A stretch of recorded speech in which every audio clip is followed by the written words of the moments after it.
fora. Ele estava praticamente sozinho. Os únicos que ainda arriscaram chegar perto lá da cruz foram o discípulo amado, João, Maria, mãe de Jesus, Maria, mulher de Clopas, Maria Madalena, Salomé, que era irmã de Maria, mãe de Jesus, então a tia de Jesus estava ao pé da cruz, a tia de Jesus estava ali, e José de Arimateia e Nicodemos. O resto tudo caiu fora. E eu acho que é importante, pensando aqui na cronologia dos fatos, esse é um momento já que, pelos relatos históricos, né, da brutalidade que criminosos eram submetidos nesse ritual antes da crucifixão, é muito provável que já pudesse ter algum tipo de hemorragia interna acontecendo, já pudesse ter alguma exteriorização também de sangramentos, que lá na frente eu acho que isso iam agravar mais ainda. Tem impacto, vão agravando. Isso vai deixando, vai minando as forças, né? Tanto é que no momento da caminhada, que é chamado Simão para carregar a cruz também, se a gente olhar do ponto de vista médico, o que acontece ali? Talvez uma queda de pressão, talvez uma desidratação já importante, talvez já o início de um quadro de hipovolemia, que é perda de muito volume de sangue, de líquidos. Então, a narrativa nos faz pensar dessa forma. Gente, eu fico pensando assim, não dá nem para imaginar. Se fosse só o aspecto físico, já era terrível. Mas Jesus ainda estava com angústia mental da separação do Pai. Ele era o cordeiro, estava marcado desde lá de trás para morrer. Chegou o momento do sacrifício. E aí, quando ele é crucificado, que fala que ele foi crucificado e colocaram um ladrão à sua direita, né? Pediram Simão, o Cirineu, para levar a cruz. Você sabe que na arqueologia a gente tem levantado mais ou menos como é que seria, provavelmente, a posição de um crucificado. E ela é bem diferente do que os Caravaggios da vida imaginavam, os quadros que retratados, a gente tem, retratados nos Caravaggios, nesses quadros aí. Tinha a crucificação que nem a gente vê nos quadros, e tinha de ponta cabeça também. Não, na verdade, ponta cabeça a gente tem o caso de Pedro. Só ele? Não era comum? Não era comum, não era comum. Tá. Nós temos casos de mulheres que foram crucificadas pelos romanos, e elas eram colocadas de costas, porque às vezes a pessoa era crucificada nua. Sei. Então a primeira coisa, Jesus não estava com roupa, aquela... Tem algum quadro... o Lenin saiu agora. Senão ia colocar algum quadro ali a gente vai... da crucifixão de Jesus, só para ver como é que é daquele jeito. E, aproveitando esse ensejo, eu quero que agora, que eu vou mostrar agora no programa, se você já ficou assim, estarrecido com isso, eu até quero... Pega de novo aqui, Guilherme. Porque isso aqui para mim, cuidado, sabe, quando eu vi, mexeu muito comigo, gente. Isso aqui é muito forte. Você tá tocando na história. Você já imaginava que a coroa de espinho de Jesus podia ser um negócio desse jeito aqui? Porque no Brasil não tem esse espinheiro desse jeito aqui. Né? Olha como é que é terrível isso aqui, é coisa real. Agora é a hora de você chamar sua mãe, outras pessoas que talvez não estão acompanhando o podcast com você, porque eu vou mostrar alguma coisa arqueológica muito forte relacionada a Jesus, tá bom? O Lene tá aí, o Lene tá aqui, ó. Procura? Já achou esse aqui, tá bom. Esse aí. Normalmente, os quadros da cruz, eles não mostram todo o terror que foi. Ali você tá vendo que Jesus está com um pano cobrindo as partes íntimas, não é isso? Os pregos assim com um pouquinho de sangue no pé, um pouquinho de sangue na mão. Mas foi muito mais terrível do que isso. Muito mais terrível. Para começo de conversa, os romanos não crucificavam as pessoas com um paninho aqui. Não? Não. Então vou chocar vocês com o que eu vou dizer. Jesus provavelmente estava nu na cruz do Calvário. Qual é o motivo? Humilhar. Humilhar mais ainda. E antes que alguém pergunte, mas onde é que fala isso na Bíblia? Gente, a Bíblia fala que ele foi crucificado. E eu tenho o quadro como os romanos crucificavam. Então, o mais lógico é imaginar que Jesus foi crucificado como qualquer outra pessoa era crucificada pelos romanos. E eles não falavam assim, não, esse aqui é o Filho de Deus, vamos tapar.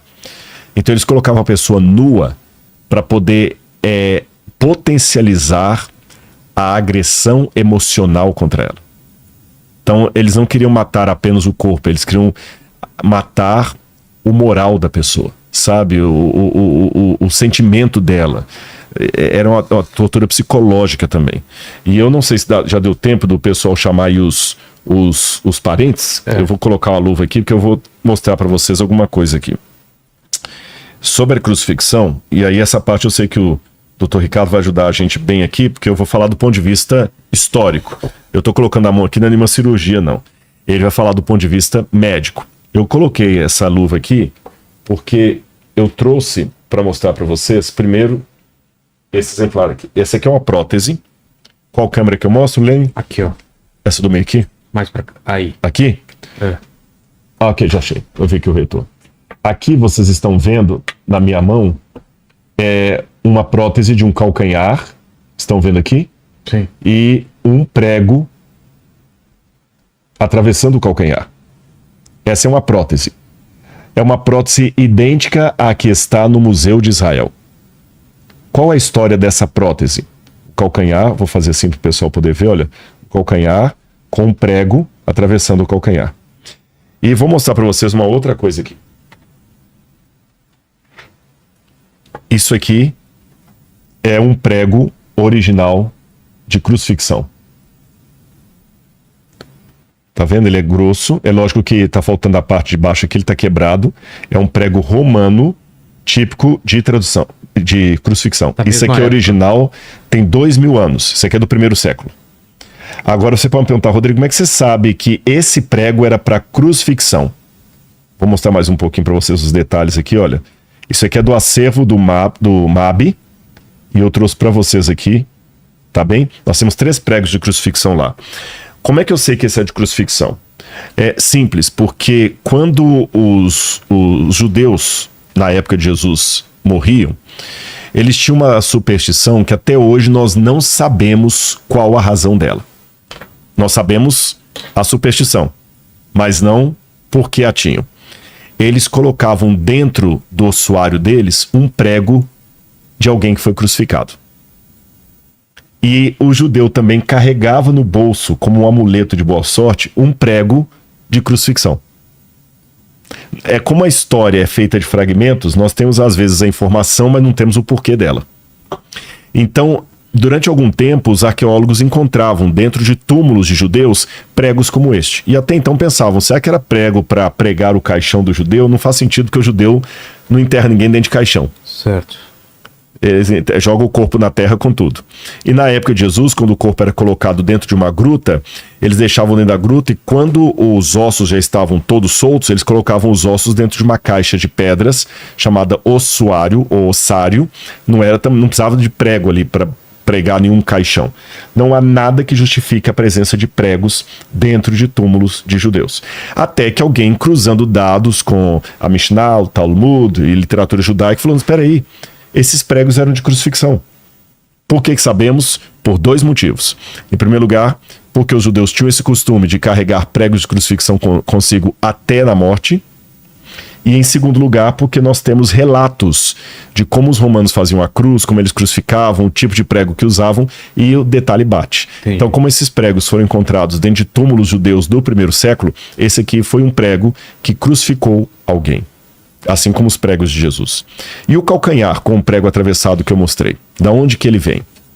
Em 1967, depois da Guerra de 6 Dias, os tratores estavam passando no subúrbio de Jerusalém, num bairro chamado Givat Hamivtar, e eles encontraram um túmulo antigo. E quando eles abriram o ossário daquele túmulo, e só estavam ali realmente os ossos do defunto, qual foi a surpresa do pessoal ao encontrar que o calcanhar do defunto tinha um prego? Vou pegar de novo aqui. Tá. O calcanhar dele tinha... deixa eu ver aqui. Ok. O calcanhar tinha um prego atravessado. Tá vendo aqui, ó? Olha lá. Prego bem atravessado aqui. Você pode ver de vários ângulos. Então, esse foi o primeiro exemplar de um crucificado que foi encontrado. Não encontramos nenhum outro até 3, 4 anos atrás. Tá. Até 1967, nenhum tinha sido encontrado. Esse foi o primeiro. Aí você pode perguntar, mas por que só esse? Os romanos crucificaram milhares e milhares e milhares e milhares e milhares e milhares de pessoas. Então, É porque o crucificado ele não tinha direito a um sepultamento digno. Depois de toda a humilhação de ser crucificado, o corpo dele era julgado num lixão para ser comido por aves de rapina e cães selvagens. E esse lugar era muitas vezes chamado de putenescum, que significa putrefação. Lugar da putrefação.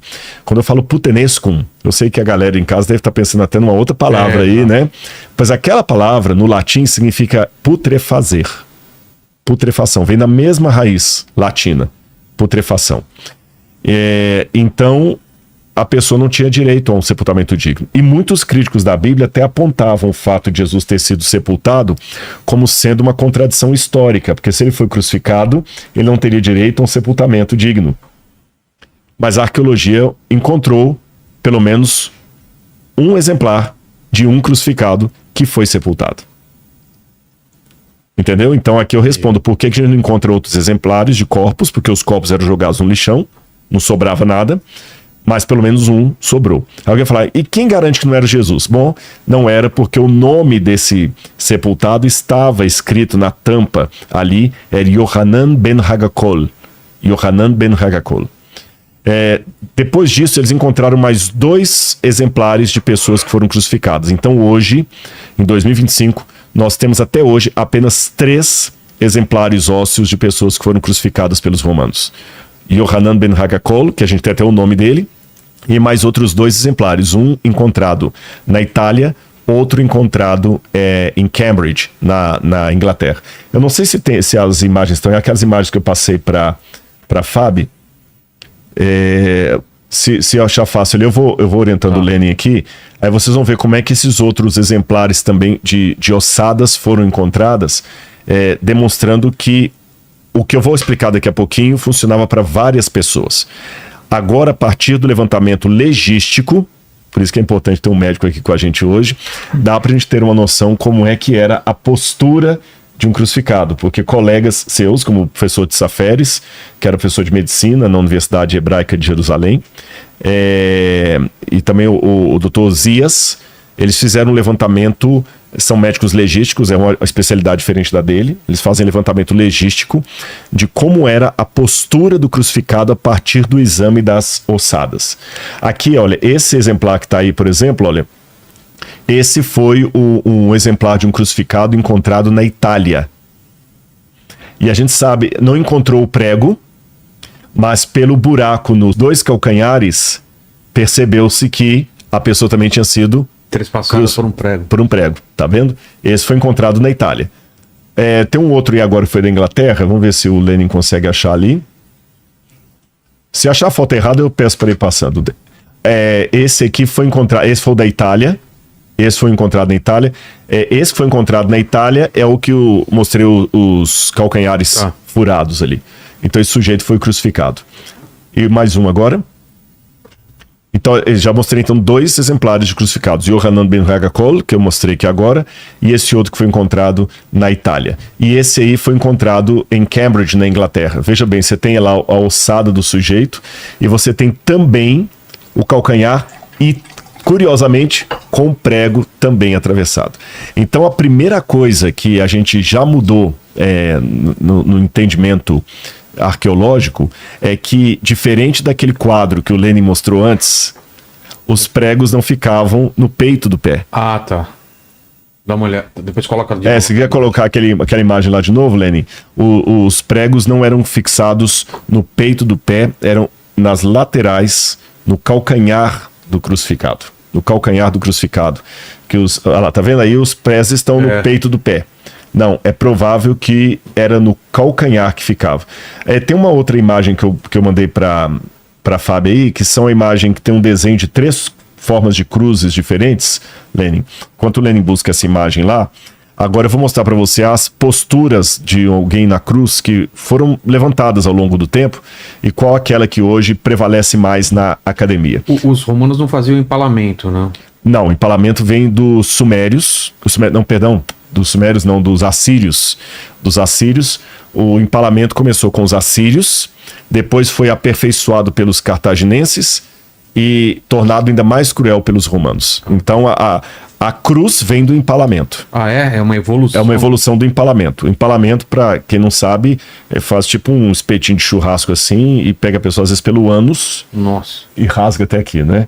Mas o empalamento é menos cruel do que a cruz. Sério? A pessoa morre mais rápido. Mais por rápido. isso. A cruz, ninguém morria por causa da cruz. A pessoa morria de desidratação e tudo mais, mas eles faziam de tudo para que o sofrimento durasse dias. Um crucificado demorava em média 3, 4 dias para morrer. Por isso que quando Jesus morreu com 3 horas aproximadamente de crucifixão, Pilatos se surpreendeu quando ele recebeu a notícia que Jesus já havia morrido. A Bíblia fala que Pilatos se surpreendeu, porque demorava dias. E essa era a intenção, inclusive. E essa era a intenção, para humilhar mais ainda. Eu tenho aqui a forma A, B e C. A partir do achado de Yohanan ben Hagakol, os legistas começaram a imaginar como é que poderia ser a posição de um crucificado. Aí a posição A imaginava que a pessoa era colocada com as pernas abertas assim, e talvez o prego era colocado nos 2 calcanhares, um atrás do outro, e um pedaço de madeira ali. Certo. Depois a forma B, do meio ali, que era um prego atravessando os 2 calcanhares. Mas hoje, na academia, a possibilidade que mais tem adeptos acadêmicos é a posição C. Com a diferença que o camarada não era amarrado aqui, ele era pregado mesmo, tá bom? Mas os pregos eram colocados na lateral, assim. E nessa posição, até as pessoas olharem em casa, vejam que nas 2 primeiras cruzes dá para ver isso melhor do que na terceira. Debaixo das nádegas tem um pedaço de madeira. Tá bom? Esse é um banquinho chamado sedícula. Sedícula. E como é que era a questão? A pessoa, imagina que eu tô aqui na cruz, os pés afastados, um pregado de um lado, outro de outro. Inclusive encontraram restos no original disso aqui de oliveira. Então o sujeito foi crucificado numa madeira de oliveira, que era a madeira que mais tinha lá em Israel.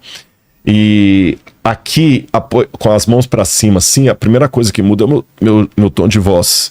Porque você comprime muito aqui os pulmões. Perceberam que minha voz mudou? Se eu faço assim, olha que eu não estou na posição exata de um crucificado. E aqui você, com o tempo, começa a perder a oxigenação. Você começa a perder a capacidade de respirar. Aí você, para respirar, você tem que levantar. Aquilo no levantar, fazendo uma força ali do lado, doía demais. Demais. O pé. E aí você caía de novo e se apoiava no sedícula. Que é aquele banquinho.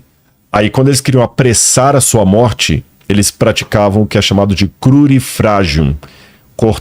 Quebrar as pernas para que você morresse asfixiado mais rápido. Que é feito com Jesus. Com Jesus ele não faz, mas faz com os 2 ladrões. Não. Quando eles vão verificar se Jesus tinha morrido, aí viram que ele já tinha morrido, aí eles quebraram as pernas dos 2 ladrões, que aí realmente eles morreram mais rápido. Entendi. E ao ver que Jesus já tinha morrido, ele só fixa a lança ali em Jesus e sai sangue, água. Que eu acho que o Dr. Ricardo pode explicar melhor esse fenômeno. Ricardo, é possível então sustentar um corpo a partir disso, pregos nos calcanhares, ter esse banco? É uma coisa possível de segurar um corpo assim? Eu ia até pedir para postar, eu tinha deixado as evidências científicas, isso tem sido objeto de muito estudo, viu, Vilela? Ao longo aí de décadas, até século. A primeira publicação sobre isso foi ainda no século XIX. E como eu comentei no começo, eu até me surpreendi com tantos estudos em jornais científicos importantes. Obviamente nós não temos tantas evidências, não é algo que ninguém mais vê acontecendo.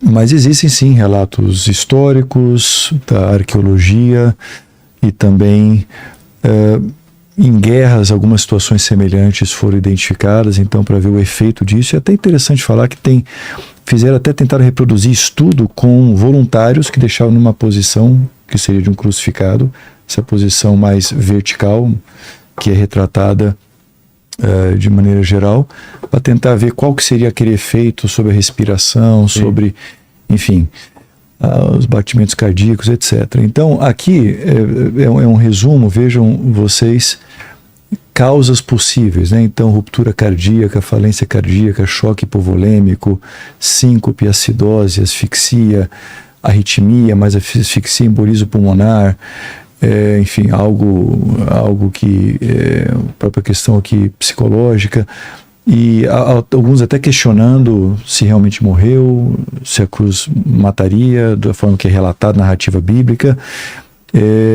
Passa o próximo, por favor. E essa segunda publicação um pouco mais recente, tem um outro slide que mostra, aliás não, é a antiga que era essa que é a mais recente, sim. Vejam aqui também várias publicações com as referências, discutido por médicos, por fisiologistas, por pesquisadores. Asfixia parece o principal mecanismo que se chega à conclusão, mas não isoladamente, né? Então, como o Rodrigo falou, nessa posição você está aqui estirando um pouco a musculatura. O que é normal? Quando nós inspiramos, nós inspiramos e expiramos. Se você está, de certa forma, abrindo a caixa torácica, a inspiração se torna algo passivo. E aí o esforço é para expirar. Tá. E você precisa usar essas musculaturas, como o Rodrigo comentou, mas com o indivíduo ali pregado, né, numa cruz, ele acaba não tendo movimento, e imagina a dor também que você tem junto. Então, o trauma cardiovascular, o choque, eu acho que é um provável mecanismo associado, o choque hipovolêmico, porque nessa sequência toda que a gente estava discutindo essas últimas 24 horas e que vai se agravando nas últimas horas, existe uma perda de volume por conta do que sofreu, por conta dos espinhos, por conta do suar sangue, desidratado, sem estar recebendo hidratação adequada. Então, provavelmente, esse é um estágio onde já está num processo de choque hipovolêmico, não está conseguindo ventilar, asfixia. Pode retirar, por favor, essa sensação de asfixia, pouco oxigênio entrando na corrente sanguínea, e aí começa a comprometer os tecidos. Esses tecidos eles vão também perdendo a sua função, então vai se perdendo líquido internamente, né, vai separando, vai passando para outras cavidades, até o momento que o Rodrigo comentou, que é descrito, né, na escritura, que onde tem uma lança, né, que ela é perpetrada contra o corpo de Jesus, e sai água e sangue. Então, o que seria essa água e sangue? Provavelmente, então, você tem perfuração aqui de cavidades, talvez um derrame pleural, derrame pericárdico, onde você tem ali já... Acho que tem até uma imagem disso aí. Soro, né?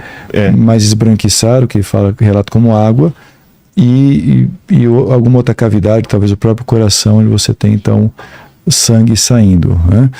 É uma coisa... E isso tudo baseado nesses estudos, né, que tentaram se aprofundar bastante com as informações que existem, e também o que a gente conhece de fisiologia. Eu não sei se com aquela imagem, humano, doutor, fica mais claro para o pessoal. Pode, por favor. Tem uma imagem aí, Lenin, que é Jesus assim, com alguém enfiando a coisa assim, mostrando o coração por dentro e tal, que eu acho que vai ilustrar melhor o que ele está dizendo, para a gente tentar entender o que aconteceu. Mas algo interessante dessa narrativa é que tem até aqui uma citação de um dos jornais que fala o seguinte, que os romanos, esse era um método muito utilizado, né, pelos romanos. Não é esse não. Isso aí é só a reconstrução do Tosias. Muito utilizado pelos romanos de execução, né, de criminosos, enfim, condenados. E havia sim essa preocupação de saber, tinha uma citação que ninguém desce vivo da cruz, né? Então, para chegar com uma lança ali, eram indivíduos que estavam acostumados a fazer isso, né? Eles tinham motivo para fazer isso, sabiam aonde avançar. A descrição bíblica é que foi um centurião que foi lá fazer isso, e o aspecto do líquido que saiu para ele já era um indicativo que realmente o indivíduo estava sem vida, né? Está falando do sangue e água. Sangue e água, exatamente. Olha lá, o que é isso, Rodrigo? Eu vou ler a passagem bíblica, que aí ele dá a explicação médica. Tá. Eu queria só fazer uma pergunta que fizeram aqui, né? Como pode Jesus, a Maria Macileide, como pode Jesus ter sido furado pelos calcanhares se nas escrituras diz que nem o osso seria quebrado? Não foi, né? Boa pergunta. Porque ali no calcanhar você está pegando justamente a parte da cartilagem. E mesmo assim foi furado, não foi quebrado. Nem o osso seria quebrado. Entendeu? Ali não seria uma questão de quebrar. Ele foi furado na parte da cartilagem aqui, porque você tem o tendão, tem a cartilagem. Então você consegue ter uma firmeza que segura o corpo, mas não quebrou nenhum osso. Não houve necessidade de ruptura de osso. Mas provavelmente, assim, do ponto de vista de causa, se a gente pudesse falar, deve ser um combinado dessas causas todas, não tem uma causa isolada, são muitos fatores que estavam acontecendo simultaneamente que levaram a um colapso, a uma falência total dos órgãos, rapidamente. Não, é que a pergunta dela é diferente, a questão por que a gente sim, eu entendi. Não, só antes de você comentar, eu só queria complementar, mas por favor. Eu quero ler a passagem bíblica que diz assim, João capítulo 19, versículo 31 em diante. Então, para que os corpos não ficassem na cruz durante o sábado, visto que era o dia da preparação e era grande o dia daquele sábado, os judeus pediram a Pilatos que fossem quebradas as pernas dos crucificados e fossem tiradas da cruz. Então, das cruzes. Então você sabe, né? Porque aí a pessoa morre mais rápido. Os soldados quebraram as pernas dos homens que tinham sido crucificados com Jesus. Primeiro de um, depois do outro. Quando, porém, chegaram a Jesus, vendo que já estava morto, não lhe quebraram as pernas. Mas um soldado lhe abriu o lado com uma lança, e logo saiu sangue e água. Aquele que viu isso dá testemunho, e o testemunho dele é verdadeiro. Ou seja, João, ele está falando. João sempre falava de si na terceira pessoa. É o discípulo amado, mas era ele mesmo. Ele viu isso. Então ali eu não sei se isso facilita a sua explicação. Sim, provavelmente o que pode ter acontecido nesse desenho. O texto bíblico não fala qual lado, mas a gente pode imaginar que talvez o lado um pouco mais à esquerda, onde está localizado o coração, aí perfurando a cavidade pulmonar e também a cavidade cardíaca, tem justificaria líquido ali, né? Com líquido já acumulado, até pela própria postura também. Então você vai acumulando e vai tendo o extravasamento de líquido dentro do corpo. Isso até que eu ia lhe perguntar, porque na época do Covid, quando a pessoa estava com o problema do vírus e tudo mais, uma das coisas que o pessoal falava mais é bulimia pulmonar, né? Embolia pulmonar, e também líquido no pulmão, aquela coisa toda que dificultava a respiração e tudo mais. Então, numa situação dessa também, o pulmão pode acumular líquidos. Pode acumular, também, vai fazendo uma congestão e vai prejudicando a respiração e tudo mais. E esse líquido pode ter sido o que vazou aqui. Sim. Pode ser. E você vê que a postura do crucificado ali, embora essa foto aí tá mostrando aquele formato que não é bem o mais defendido hoje, mas ele ilustra algo similar, que é como o corpo era torcido de maneira que o ciático ali grita, né? Você tinha, voltando aqui para uma pergunta que você tinha feito, acabei não respondendo, se a mão, né, um prego na mão poderia sustentar um corpo. Rasgaria, né? Ou seria mais aqui na região do punho. O que esses estudos mostram, baseado em alguns achados também de situações semelhantes, é que se fosse apenas um prego na palma da mão, não sustentaria. Precisaria ter uma corda também, alguma coisa a mais, ou já se fosse no punho, sim, poderia sustentar. É o que os estudos mostram. Se bem que tem um outro detalhe também, que o doutor... Aqui tem alguns que defendem a possibilidade de ter sido na mão, porque tendo a sedícula, que é o banquinho... sim, se tiver. Eu digo se não tiver nenhum outro apoio. Tendo sedícula, então ele não rasgaria, né? Isso. Porque com apoio, sim, mas sem apoio... Porque Isaías fala, nas palmas das mãos te tenho gravado, e ele mostrou para Tomé as mãos e os pés. Sim. Então aí tem duas explicações. Um pensa que Yad pode ser tudo isso aqui, ou que ele mostrou para Tomé só as palmas das mãos. Sim. E tem mas uma coisa que se mostra muito todos esses artigos é que, como você bem comentou, Rodrigo, a grande variabilidade, né, como os romanos faziam isso, assim, sem média execução, né? E sempre com tons de crueldade. E tem um doutor chamado Frederick Zugbe, que você mencionou aquela hora que usaram até cadáveres e tudo mais. Ele foi um deles, ele era um anatomista de Nova York, meio malucão. E ele usou tanto voluntários que ele criou um tipo de luva especial que ela tinha a mesma rigidez de uma pele humana. Sim. E ele colocava as pessoas para lá e ele percebeu que o corpo não inclinava nesse forma humana, que foi depois do Yohanan Ben Hagakol. E ele também usou cadáveres de indigentes, ou que a medicina dava, e ele colocou e o corpo não caía, porque quando você coloca os pés para trás, daquele jeito que eu falei, e apoia a cedícula aqui, o corpo ele não tomba para frente, ele fica forçadamente para trás, porque se eu prego aqui, ó, Entendi. ele não tem como cair para frente. Só que isso dificulta demais a respiração. Então é uma coisa humilhante. A pessoa, ela ficava agonizando dias e dias ali, era insultada vez pós vez, sabe? Então, assim, era algo terrível. E eu fico até muito emocionado de falar isso.